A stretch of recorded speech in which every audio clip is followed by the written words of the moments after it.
බය කියන්නේ අපි හැමෝටම තියෙන දෙයක්. ඒක දුර්වලකමක් නෙවෙයි. ඒක තමයි මනුෂ්‍යත්වය.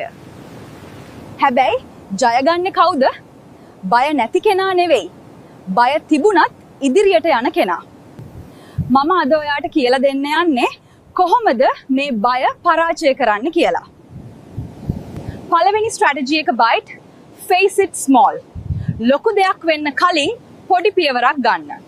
ඒ කියන්නේ පොඩි බයක් ඇති වුණ වෙලාවක ඒ බය තව වැඩි වෙන්න කලින් ඒ බය නැති කරගන්න මොකක් හරි පොඩි ක්‍රියාකාරකමක් කරන්න. ඒ කියන්නේ ඔයා තව කෙනෙක් එක්ක කතා කරන්න බයද? එහෙනම් අද මිනිස්සු 3 දෙනෙක්ට hello කියලා බලන්න. ඒ දෙවෙනි ස්ට්‍රැටජි එක ලයි control your thoughts. ඔයා හිතන දේ තමයි ඔයාගේ බය වර්ධනය කරන්නේ. නෙගටිව් සිතුවිල්ලක් එනකොට ඒක පොසිටිව් සිතුවිල්ලකට මාරු කරන්න.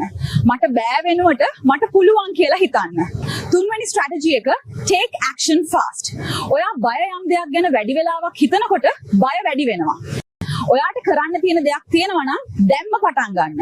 ඒ දේ ඔයාට උපරිමයෙන් පුළුවන් වෙනකල් හිත ඉන්න එපා. හතරවෙනි ස්ට්‍රැටජි එකදී accept failure. වැරදි වෙන්න පුළුවන් ඒක හරි. ඒත් ඔයා වැරදුන තැන පිළි අරගෙන ඒ වැරද්ද හදාගන්න.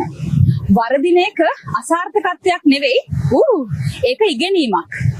මතක තියාගන්න බය ඔයාව නවත්තන්න හදනවා. හැබැයි ඔයා තීරණය කරන්න නවතිනවද නැත්නම් ඔය දිරියට යනවද කියලා. මේ කියලා දුන්න දේවල් ප්‍රැක්ටිස් කරලා ඔයාගේ අත්දැකීමත් පහලින් කමෙන්ට් කරන්න. තවත් මේ වගේ වීඩියෝ එකක් අරන් ඔයා ගාවට එනකම්. අදට මම යන්නම්. Goodbye.